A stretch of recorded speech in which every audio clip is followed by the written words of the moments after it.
s'embrasser. Voilà, le cœur y est. Je suis donc Christophe Armanet, directeur de campagne de Marie Nguyen, qui se présente comme candidate aux élections municipales de Champigny-sur-Marne. Donc c'est notre tête de liste pour la liste Champigny pour tous. Alors l'objectif ce soir, c'est dans une première partie pour moi de vous présenter notre candidate, notre mouvement, notre équipe, et puis nos valeurs, les valeurs que nous souhaitons défendre. Dans un second temps, vous aurez le plaisir d'entendre Marie qui viendra expliquer le programme qu'on a construit ensemble et avec les Campinois, et puis la position qu'elle désire incarner en tant que futur maire. Nous aurons aussi le plaisir d'entendre Clément Bachet, qui était du socialiste et qui est deuxième colistier, et qui vous présentera l'organisation financière de notre programme, puisqu'on y a quand même un peu réfléchi, c'est important. Et une organisation financière qu'on a voulu cohérente et honnête, responsable, à l'inverse de certains candidats.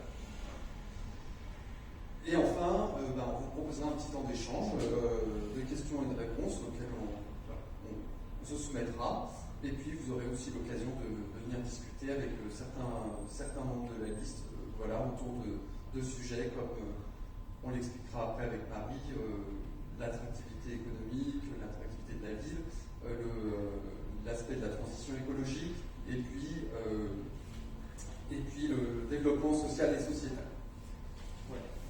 Alors notre candidate, qui est là mais que je vous présente quand même, donc qui est mariée, qui a 2 enfants,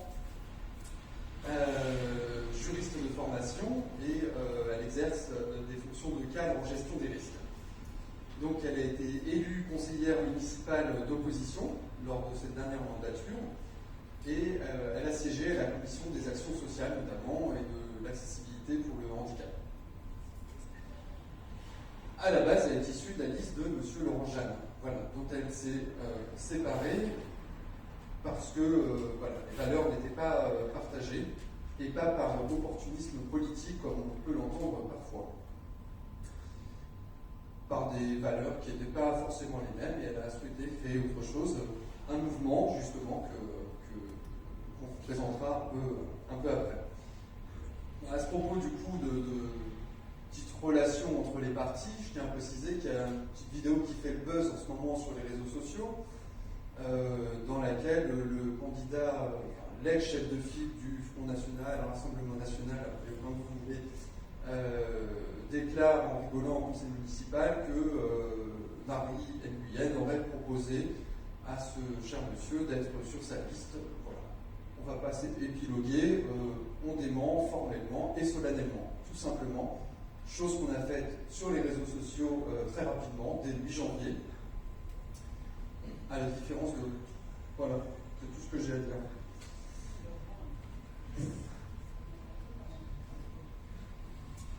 On nous a aussi liés au Parti communiste, ce qui est assez rigolo, étant donné que Marie vient d'un pays communiste qu'elle a fui, elle a eu la chance de se réfugier à Champigny-sur-Marne.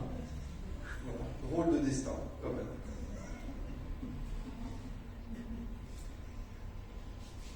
Donc elle a quitté M. Jeanne pour créer un mouvement, puisque elle ne se retrouvait plus dans ses valeurs, et ce mouvement s'appelle le Mouvement Citoyen Libre de Champigny, alors qu'elle a créé et qu'elle a tout de suite développé avec une partie d'entre nous, dont je fais partie.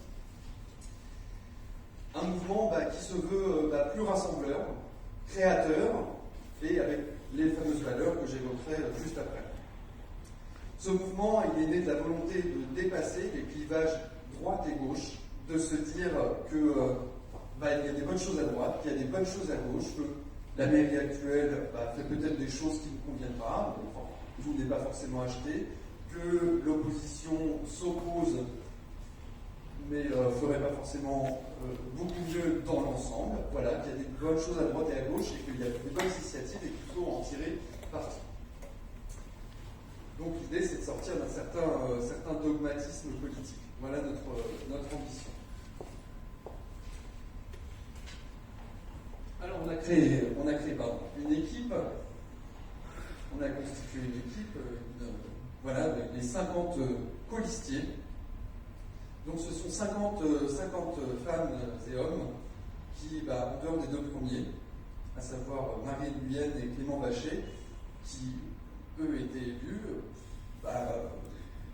s'intègrent pour la première fois dans le paysage politique. Et je pense que c'est aussi la force de notre mouvement d'avoir su fédérer et d'avoir réussi à motiver des gens qui n'étaient pas forcément destinés à en faire, de se lancer dans la politique, dans le sens noble du terme, c'est-à-dire, je fais un petit cours de grec parce que moi je suis philosophe de formation, politesse, voilà, qui veut dire le citoyen, la citoyenneté. Voilà. C'est le sens noble de ce terme-là. C'est ça qu'on a voulu faire. On a une équipe plurielle, alors en termes de gentilé bien sûr, puisque légalement oblige, nous avons autant de femmes que d'hommes, ce qui tombe bien, puisque c'est assez bien réparti dans notre mouvement. On n'a pas eu trop de difficultés à ce moment. Et puis d'origine sociale, culturelle, très diverse. Donc voilà, je pense que ça c'est aussi une grande chance, un grand atout pour nous. Et puis on a essayé de faire représenter quasiment tous les quartiers de Champigny, ce qui était également important. C'était une condition sine qua non. Si on veut un Champigny pour tous, c'est pas pour le faire pour un quartier ou pour un autre, pour telle personne, telle autre, pour tel type de catégorie sociale, pour telle autre. C'est de le faire pour tous, et le fait qu'on ait des colistiers venant quasiment partout dans Champigny fait que voilà, on est capable de se rendre compte de ce qui se passe dans les différents quartiers. Et donc, je tiens ici, au nom de tout le mouvement, à remercier je tiens à les remercier pour leur engagement. Voilà. Alors, les fameuses valeurs dont on parlait, voilà, on a des piliers sur lesquels on se base et qui nous semblent, des piliers qui nous semblent importants, sur lesquels on ne transige pas. Ce sont des piliers de bienveillance, le fait de prendre soin les uns des autres, déjà, entre nous, pour pouvoir prendre soin les uns des autres du reste des citoyens. Ça, c'est le premier pilier. Le second pilier, c'est celui de la transparence, parce qu'on ne souhaite pas que notre ville soit gérée par des décisions obscures et non forcément légitimes. Et puis enfin, le pilier de la co-construction, pour que chacun, à son échelle, apporte une pierre à l'édifice. Ce n'est pas une petite cohorte de gens qui doivent le faire, et on souhaite très sincèrement se rapprocher des Campinois, puisque nous sommes Campinois, on est élus, c'est-à-dire représentants. On n'est pas amené à diriger au-dessus la ville, on est amené à représenter l'ensemble des gens. Mais ça ne veut pas dire que pendant 6 ans, on ne doit plus les écouter, parce qu'on est au pouvoir. Ça n'a pas de sens. Donc c'est autour de ces valeurs, ces 3 valeurs qui sont importantes pour nous, et puis des échanges qu'on a eu avec les Campinois, autour de réunions comme celle-ci, ou au cours de porte-à-porte, de réunions d'immeubles qu'on a pu faire, qu'on a élaboré un projet, alors qu'on a voulu humainement ambitieux et économiquement responsable. Voilà.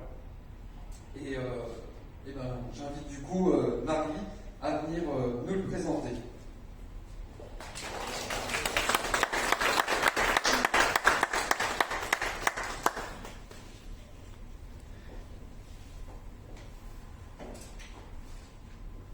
Alors, bonsoir, encore une fois, merci. Merci d'être là, merci de votre soutien. Je sais qu'il y a des personnes qui n'ont pas pu aussi se déplacer, mais à chaque fois, je n'ai pas de chance. Soit c'est le moment de grève, soit maintenant c'est le coronavirus. Bref, il y a quelque chose. Mais peut-être que le 15 mars, ça sera autre chose. Donc, voilà. Je voudrais, avant de commencer mon discours, remercier mes 49 colistiers. Je ne vais pas toutes les citer, mais certains n'ont pas pu être là. Voilà, ceux qui sont là, merci Jocelyn, Evelyne, Christelle, Guillaume, Adrien, Jérôme, Symphonie, voilà, Valérie, Louis, Valérie, l'arrivée, Véronique, Eric, Martine, Fatima, Marie-Claire, Clément, et puis Michel, Laurent, derrière son petite caméra, Et voilà, il y a Isabelle, Patricia, voilà, Dominique et Christelle, voilà.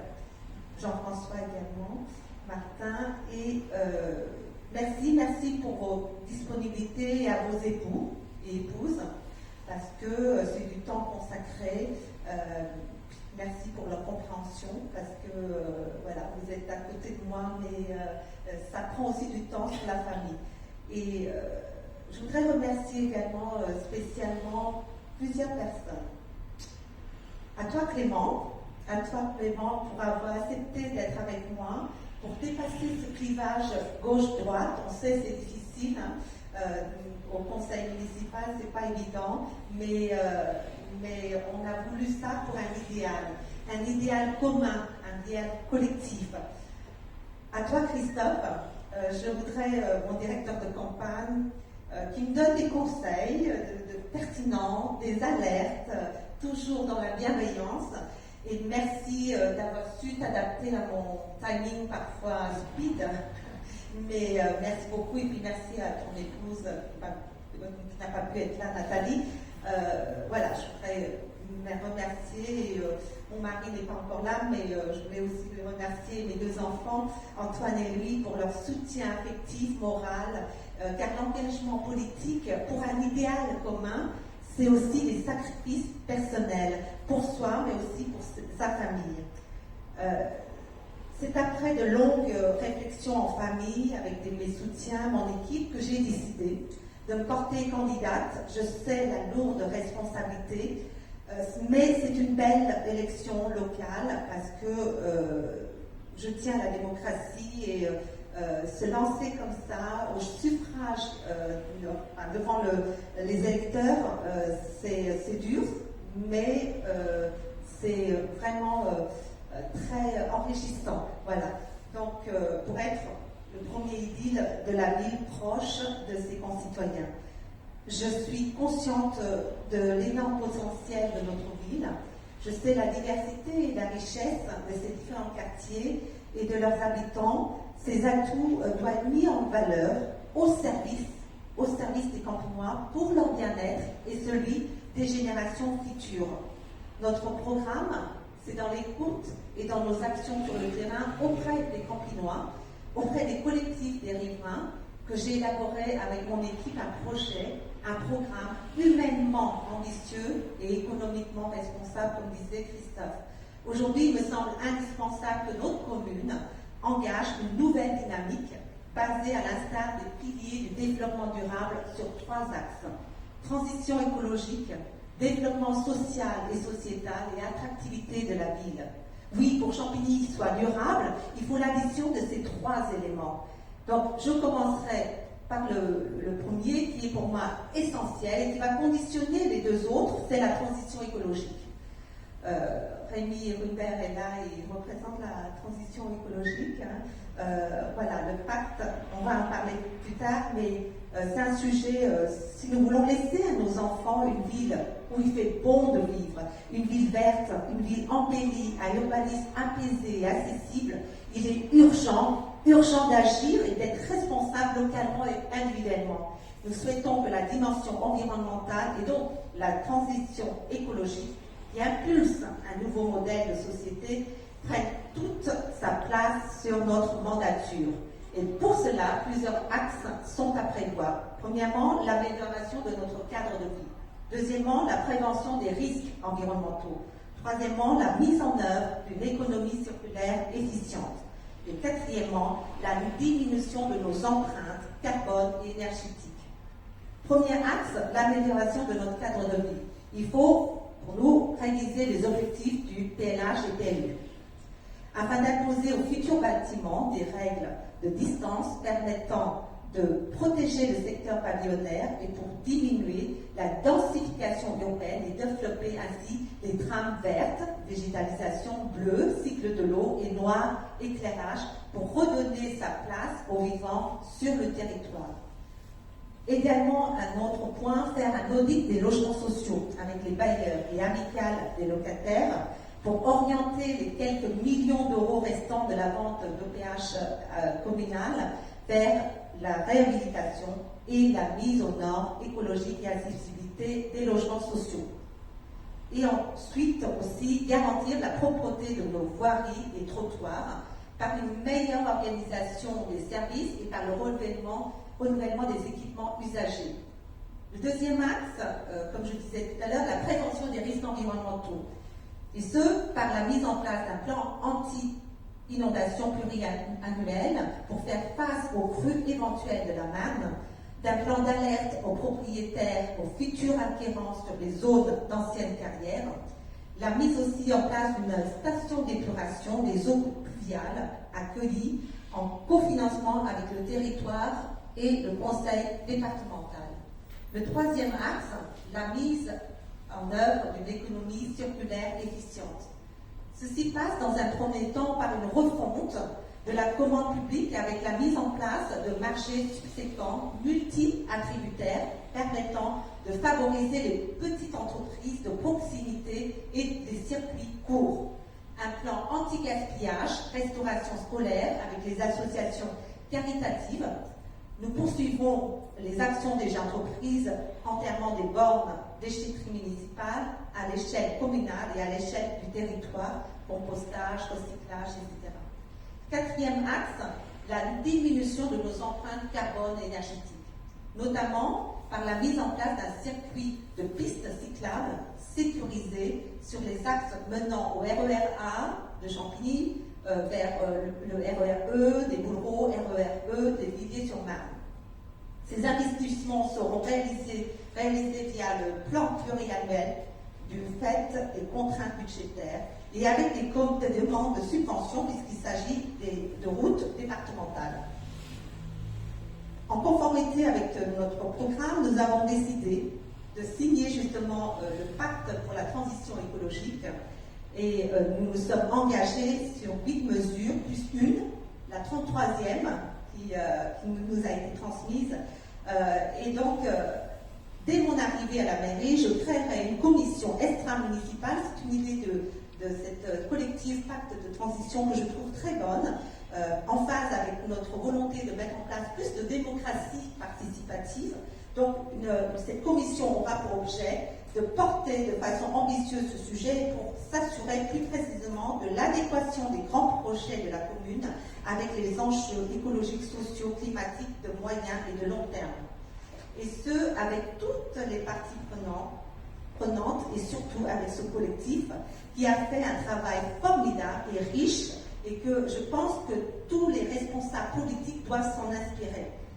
Il est urgent d'agir localement et individuellement sur les problématiques environnementaux et je dirais plus largement sur le développement durable si nous ne souhaitons pas laisser à nos enfants une planète, une ville qui se meurt progressivement. C'est un défi, oui, un enjeu majeur à relever et qui va conditionner, comme j'ai dit tout à l'heure, la réalisation et la réussite de toutes les autres actions pour la ville. Le deuxième pilier de notre programme est le développement des actions sociales. Je veux une ville à l'écoute de tous les jeunes, de toutes les familles, notamment sur les problèmes. Hier, on a été à la rencontre avec l'association des parents d'élèves SCPE et avec Marie-Claire qui est professeure d'école et on a abordé plusieurs sujets, notamment sur le problème de cantine scolaire. Je veux créer dès mon arrivée à la mairie une commission extra-municipale pour permettre d'améliorer la qualité des repas de nos enfants et le coût. Sur la vétusté aussi, on en a parlé hier, de certaines écoles. Je veux remettre aux normes l'école primaire Eugénie Coton, l'école Maurice Denis, et ensuite il y a aussi l'école Jacques Decour. Sur le besoin d'une deuxième piscine pour permettre à nos enfants de savoir nager, comme l'exige l'éducation nationale, je veux réhabiliter la piscine Guigné. Sur un nouveau projet éducatif local, je veux plus de culture, plus de sorties au théâtre, cinéma, art plastique pour les primaires et les maternelles. Et la possibilité d'accéder au sport, patinoire, piscine, pour tous nos enfants, peu importe leur quartier, école, niveau social de leurs parents. Je veux aussi une ville inclusive pour tous.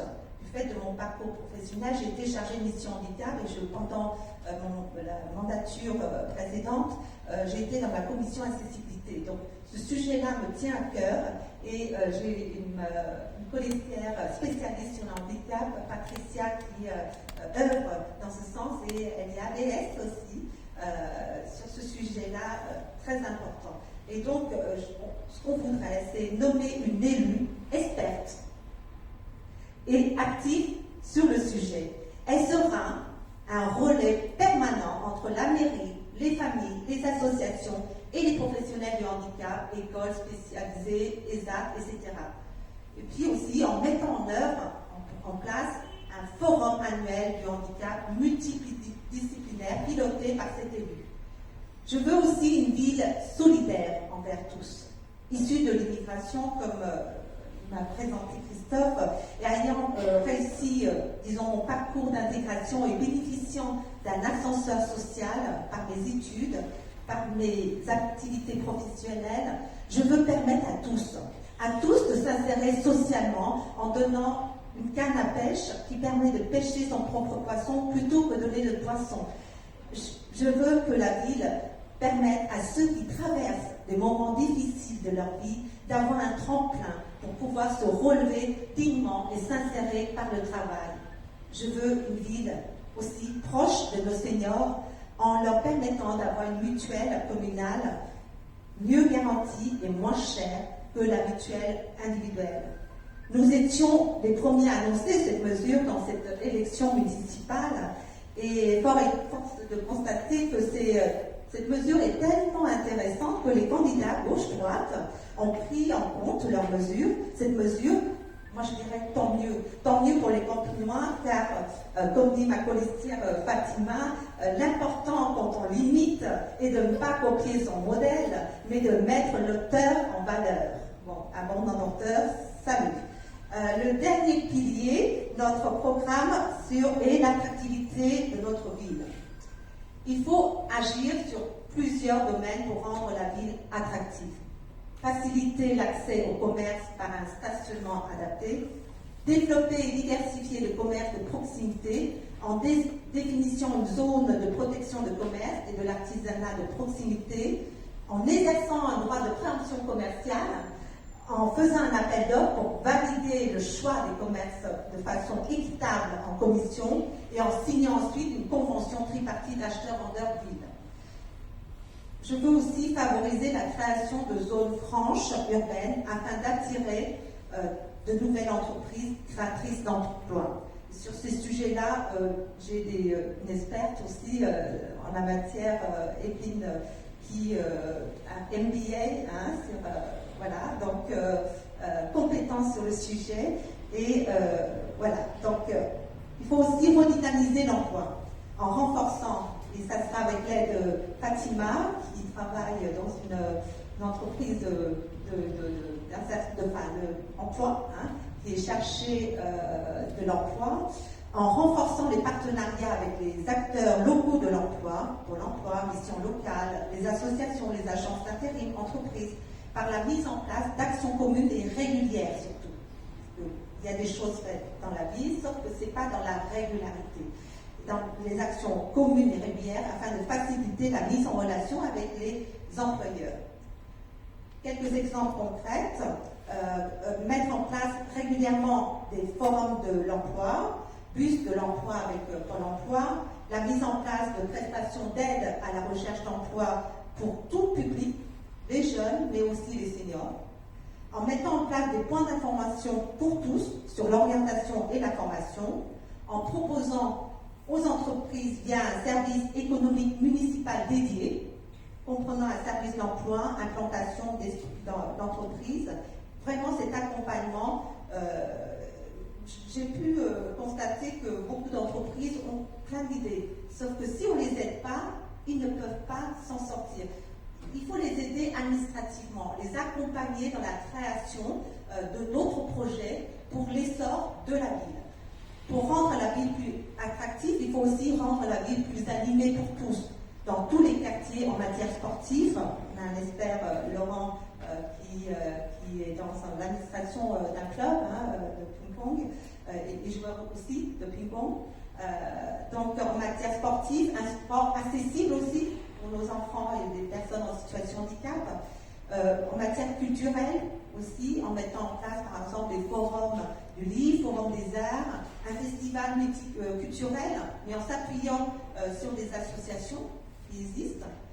Voilà. Et enfin, pour la ville plus attractive, il faut aussi une ville plus sûre, avec la création d'une police municipale de prévention et de proximité, dont les missions sont l'assistance à la population, la prévention, pilotage dans les quartiers commerçants et des sorties scolaires, la police administrative, la sécurisation des animations et des divers événements sur la ville, le renforcement de la vidéoprotection et rotation régulière des caméras aux abords des écoles et près des lieux de dépôt sauvage, des points de nuisance aussi, voilà, mettre des limitateurs de vitesse sur la voirie communale également et sur la voirie départementale en concertation avec le conseil départemental.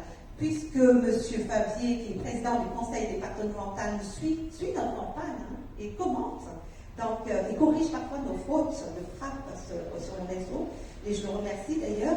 Je pense qu'il sera à l'écoute une fois qu'on sera à la gouvernance de la ville pour répondre aux besoins de la municipalité. Et puis aussi, meilleur dispositif de la sécurité aux abords des écoles, signalétique, etc. Sur la sécurité, Michel est là et on a différentes personnes spécialistes aussi, un policier qui nous suit de près, et voilà. Donc,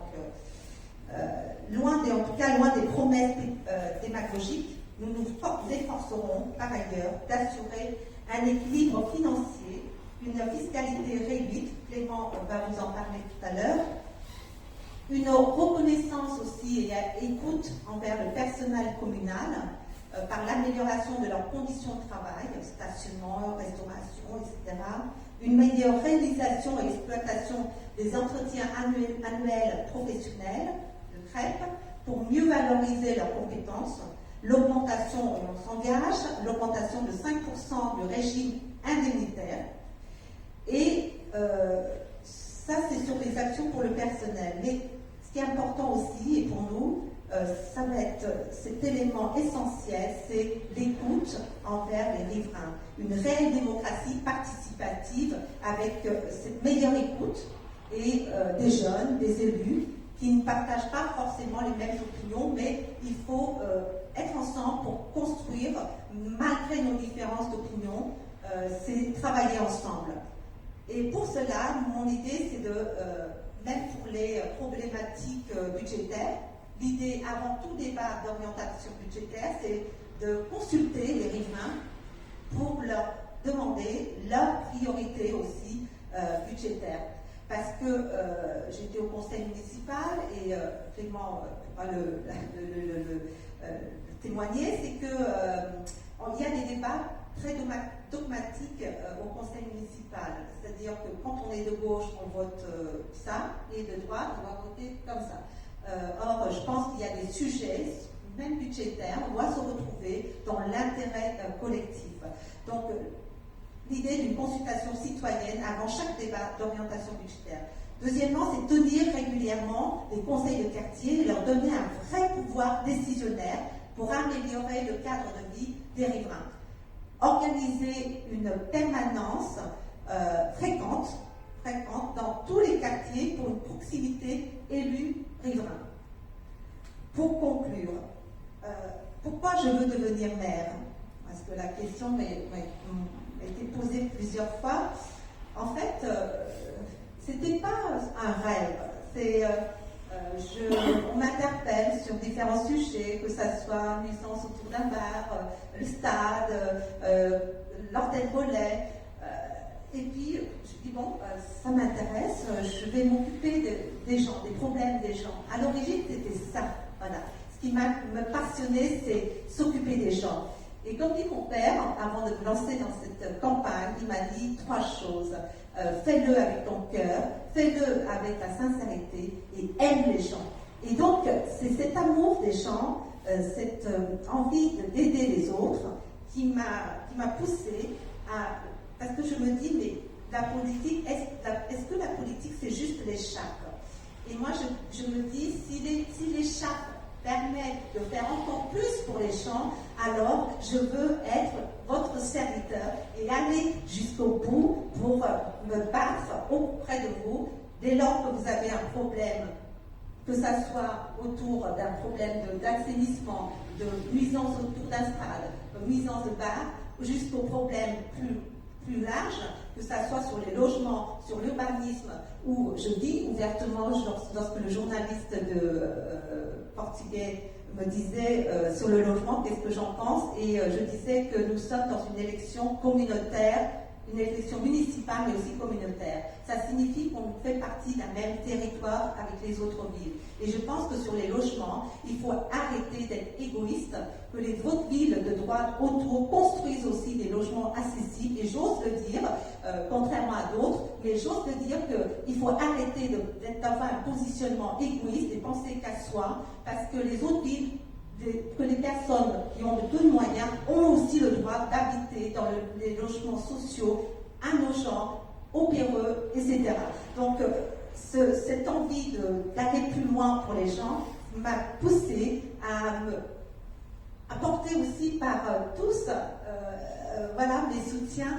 Ça m'a donné cette envie d'aller encore plus loin. Et vous savez que durant cette campagne-là, le nombre de difficultés que je dois franchir et le nombre d'attaques aussi personnelles, mais je suis, enfant de poor people, sortant en étant donc dans un bateau avec mes parents, je disais aux gens, est-ce que j'ai peur? Est-ce que j'ai peur d'être devant le suffrage? Non, j'ai pas peur. On a failli mourir. Là, c'est du courage. Mais ici, c'est pas du courage. Ici, c'est juste par conviction que je fais. Et je ferai pour vous servir. Parce qu'il est nécessaire qu'on avance ensemble. Champigny a un potentiel formidable. Le tout, comme dit Christophe, est de le faire s'exprimer. Donc, le 15 mars, dès le premier tour, vraiment, donnez-vous cette chance, donnez-nous cette chance. Donnons un nouvel élan à notre ville et renouvelons la classe politique à Champigny. Le 15 mars, votez pour vous. Votez pour nous. Ensemble, construisons un Champigny pour tous. Merci de votre écoute.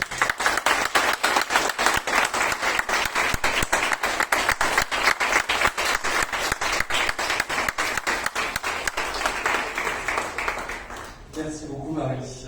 Et bien du coup, maintenant, je vais appeler Clément Vacher qui va pouvoir nous donner quelques précisions budgétaires quant aux orientations qui vous ont été données par Marie. Merci Christophe. Merci à tous d'être là. C'est vrai qu'on est dans la dernière ligne droite, une semaine. Voilà, on va se donner à fond. Il nous reste quelques jours malgré les imprévus, notamment les problèmes sanitaires. Mais en tout cas, merci à tous pour votre engagement. C'est vrai que ce rapprochement qui a été fait avec Marie n'a pas forcément été pas forcément évident dès le départ, puisqu'on a commencé d'un bord et l'autre du conseil municipal. C'est-à-dire que moi j'ai été élu dans une majorité, c'est-à-dire en tant que dans une sensibilité socialiste au sein d'une majorité qui a été conduite à l'époque par Dominique Adno en 2014, et Marie était de l'autre côté dans l'opposition avec Laurent Jacques. Mais ce point de vue différent fait qu'il y a des choses sur lesquelles on a voté ensemble pendant 6 ans, et les points de vue n'étaient pas forcément si divergents que ça sur certains sujets. Moi, je le dis clairement, aujourd'hui, Champigny, c'est une belle ville, c'est une ville où voilà, les élus ont fait beaucoup de choses sur les questions de solidarité, sur la question de la petite enfance. On a des crèches, on a aussi sur les questions sociales. Moi, je trouve qu'il y a des choses très intéressantes qui ont été faites au cours des dernières années, des dernières décennies, et c'est aussi cela que j'apporte aussi, c'est cette expérience et ce partage de valeurs solidaires. Et il y a des choses sur lesquelles il y avait une différence de vision, notamment avec nos collègues du groupe communiste, et en particulier sur la question de l'urbanisme. Sur l'urbanisme, on s'est retrouvé sur les positions de votre commune, c'est-à-dire qu'aujourd'hui, nous, le constat qu'on a fait à l'origine, c'est-à-dire à l'origine on a été des élus socialistes et on a mis la pression pour que ça change au niveau de l'urbanisme, pour qu'il y ait une densification urbaine moins importante, et surtout que la population campinoise ne dépasse pas un certain nombre d'habitants, parce que derrière, on a d'autres difficultés qui se posent. C'est-à-dire que si aujourd'hui la population campinoise dépasse les 80 000 habitants, derrière, on va avoir des problèmes budgétaires sur les infrastructures publiques. Automatiquement, ça engage des nouveaux frais et des nouveaux frais supplémentaires, notamment la construction de nouveaux groupes scolaires. Et c'est la raison pour laquelle on pense aujourd'hui, et c'était indiqué dans le programme, qu'on a besoin d'un urbanisme apaisé et que la solidarité sur la question des logements sociaux, elle doit se faire aussi avec d'autres villes. Avec la ville de Saint-Maur-des-Fossés, la ville du Perreux, la ville de Nogent, la ville de Brie. Voilà, c'est plus à Champigny, qui a déjà 39, alors ça dépend des chiffres, entre 39 et 42% de logements sociaux, d'assumer toutes ces responsabilités. C'est à l'échelle du territoire et des communes voisines. Et c'est ça qui a changé ces derniers temps, puisque le préfet, aujourd'hui, impose et préempte à la place des villes de Saint-Maur, de Brie, de Nogent, il préempte des terrains et il impose la construction de logements. En plus de ça, nos communes voisines se retrouvent face à des difficultés financières, puisqu'elles doivent payer des amendes. Et ces amendes, elles sont salées. Et ça, c'est quelque chose que Emmanuel Macron, pour le coup, je trouve que c'est intéressant, à conserver de l'ancien quinquennat de François Hollande, qui était d'augmenter les taxes sur les communes qui ne construisaient pas de logements sociaux. Parce qu'on a besoin d'un équilibrage. C'est-à-dire qu'aujourd'hui, sur notre territoire, on ne peut pas avoir d'un côté des villes où il n'y a que des pavillons et tout va bien, quoique dans ces villes-là, il y a aussi des difficultés, et de l'autre côté des villes où il y a qui doivent concentrer les logements sociaux. Ça, c'est pas possible, et c'est un point sur lequel on doit avancer en commun, et c'est la raison sur laquelle on s'est retrouvé sur ces questions-là. Donc, rien que là-dessus, sur cette question, par exemple, nous, on pense qu'aujourd'hui, Champigny 80 000 habitants, ça serait largement, amplement suffisant, et ce qui nous permettrait d'économiser la construction d'un groupe scolaire. Parce qu'aujourd'hui, un groupe scolaire, c'est 25 millions d'euros. Voilà. Et ça, dans une finance d'une collectivité territoriale, c'est juste considérable. Sachant que, en plus, les communes font face à une baisse des dotations. Et ça, il faut aussi le prendre en compte. C'est-à-dire que chaque année, moi je vois sur la ville de Champigny, on a perdu 4 millions d'euros. Et ça, personne ne le nie. Personne ne le nie, aucun candidat, tout le monde part du constat que voilà, les dotations de l'État sont moins importantes. Donc il y avait ce premier axe-là sur lequel on était, voilà, il y avait des points de vue qui convergeaient. Alors, je ne vais pas rentrer dans les détails, pour ceux qui connaissent un petit peu les Champigny, les axes sur lesquels on est en train de construire. Il y avait la question de la gare, auprès de la gare de la future gare de Champigny, de la ligne 15 Est, c'est-à-dire Champigny Centre, sur le secteur de la boulonnerie. On a la salle des Simonettes, on a aussi l'aménagement du centre-ville, on a eu l'îlot Union Jaurès, là aussi, peut-être qu'il fallait faire un peu moins haut, il y aura des choses à revoir si on rentre en responsabilité demain sur la question de l'urbanisme et sur lesquelles on peut poursuivre quelque chose. Ensuite, au-delà de l'urbanisme, il y avait la question des taxes. Les taxes, c'est vrai qu'on a aujourd'hui sur Champigny, on a une taxe d'habitation qui est plus haute que la moyenne. On a une taxe foncière qui n'est pas très élevée, on a une taxe d'habitation qui est plus haute que la moyenne. Et justement, on voulait faire un geste, et c'est la raison pour laquelle, dans notre programme, on propose une diminution de la taxe d'habitation d'un point. On passe de 26 à 25, il me semble, de mémoire pour la taxe d'habitation, et de 23 à 22 pour la taxe foncière. Alors, c'est pas neutre parce que ça nous coûte quand même 2 millions d'euros en moins, du coup, sur les recettes de la commune. Ici, en contrepartie, on investit moins, automatiquement, on s'y retrouve. Il y avait ça, il y avait aussi une autre question qui venait, c'était sur la question de la taxe d'aménagement pour les entreprises. C'est-à-dire qu'aujourd'hui, sur Champigny, on a voté des majorations de taxes d'aménagement en vue de construire des infrastructures publiques en raison de l'augmentation de la population. Là, ça c'est pareil. On souhaite supprimer cette majoration de la taxe d'aménagement. De mémoire, c'est 115 € le mètre carré.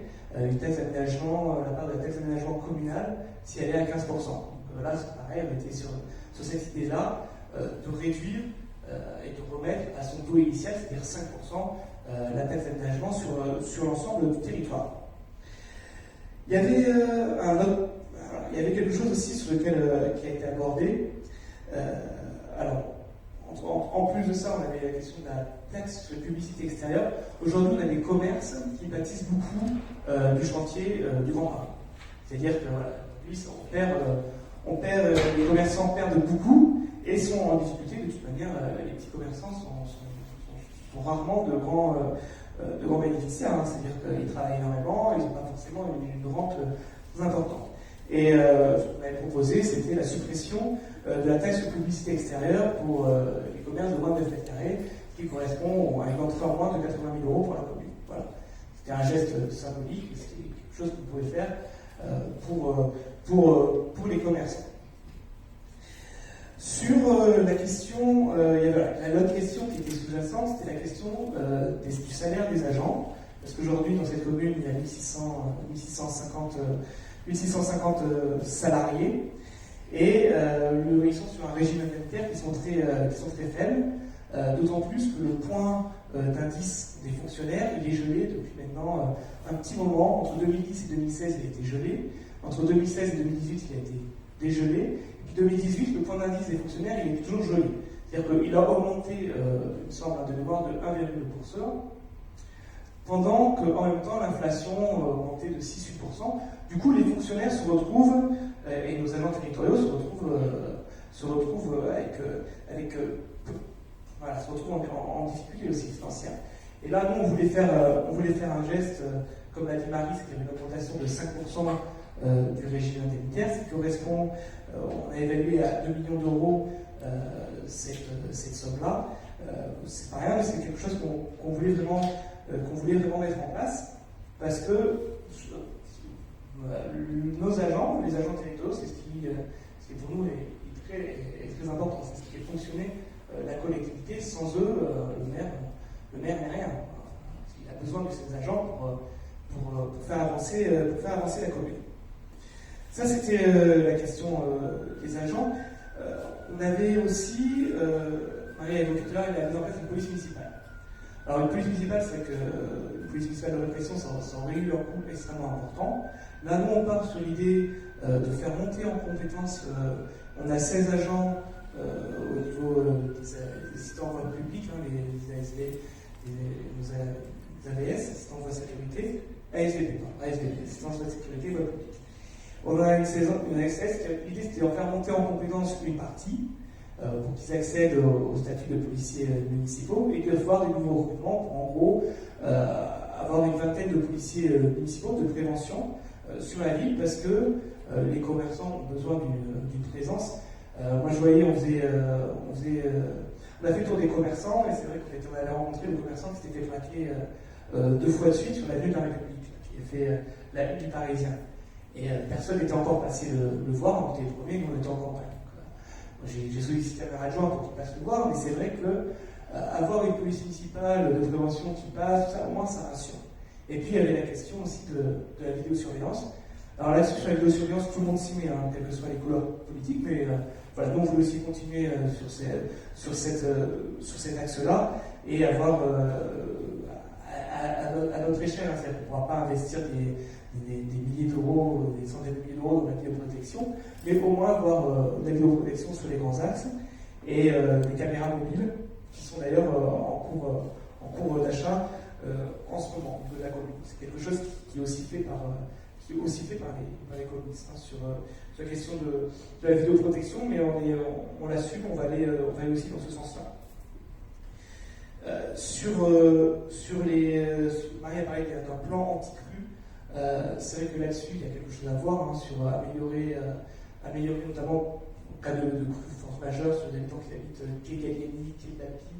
On a eu des inondations sur la rue Musset-Beau, c'est ça, rue Musset-Beau, on a eu beaucoup d'inondations, beaucoup de problèmes aussi. Donc l'idée c'était de faire quelque chose et d'avoir sur le plan communal de sauvegarde, on va mettre en place un plan de prévention anti-crue, donc pour 75 000 € environ. Là-dessus c'est quelque chose qui nous semblait important. La piscine Guinée, comme ça a été évoqué par Marie, on a 2 piscines sur Champigny, on a la piscine Auguste Delonne et la piscine Guinée. La piscine Auguste Delonne, elle doit aussi être rénovée parce qu'elle elle a des difficultés, donc elle a assez prévu à être rénovée prochainement. Donc du coup, elle sera fermée. Et le problème, c'est qu'on n'aura plus de piscine à Champigny. Donc la Champigny ne peut pas fonctionner avec une seule piscine. En fait. Cette fille, elle a besoin de 2 piscines. Elle a besoin de la piscine du haut et de la piscine du bas pour ses cours scolaires, en haut en tout cas, Jacques Salomon, la Note de France, Romain Roland. Là, il y a besoin d'une piscine. Et la piscine Guimet, c'est 5,5 millions d'euros à mettre en place. Sur les écoles, il y a l'école qu'on a parlé, il y a l'écologie du coton, il y a des écoles à rénover. Henri Bassis aussi pour 5 millions d'euros. Là-dessus, il y a un travail à faire au niveau de nos écoles. Tout ça m'amène à dire quoi? Tout ça nous amène à nous dire qu'on a besoin de se recentrer en fait, sur les compétences obligatoires de la commune. C'est-à-dire qu'aujourd'hui, une commune ne peut pas non plus s'engager, s'investir, surtout qu'elle a moins de dotation. Et l'idée, c'était de recentrer un petit peu là-dessus et probablement aussi avoir une baisse des dépenses sur la communication, une baisse des dépenses sur l'événementiel, tout ce qui est en dehors de la compétence obligatoire d'une collectivité territoriale. L'idée, c'était de se recentrer sur nos ressources et nos fonds propres. Et après, faire venir des entreprises aussi pour avoir des recettes supplémentaires. Ça, c'était l'un des objectifs. Un autre objectif à atteindre qui relève plus d'un fonctionnement interne et d'une dynamique d'un maire, c'est la gestion du personnel municipal et de la question de l'absentéisme. À Champigny, on est passé en quelques années de 6% à 8% de mémoire de l'absentéisme du personnel municipal. Alors là aussi, l'idée c'est d'avoir une nouvelle technique de gestion pour pouvoir faire en sorte de baisser le taux d'absentéisme et au moins redescendre à 6% et essayer d'avoir une économie là-dessus de 2 millions d'euros. C'est l'objectif, mais ça c'est du management. C'est un maire qui doit impulser, c'est un maire avec son DGS, son directeur général des services, qui doit impulser tout ça pour éviter cet absentéisme. Voilà, il y avait d'autres sujets comme la rénovation du centre technique municipal. C'est pareil, c'est un peu exorbitant, on est à 17 millions d'euros pour un nouveau centre technique municipal. Là aussi, ça nous paraît compliqué si on décide de baisser les impôts, si on décide d'augmenter le salaire des agents, de se lancer sur un nouveau centre technique municipal. Donc il faudra voir comment on évalue le besoin là-dessus. Il y avait la question du développement de la géothermie. Il y a un second puits de géothermie sur Champigny.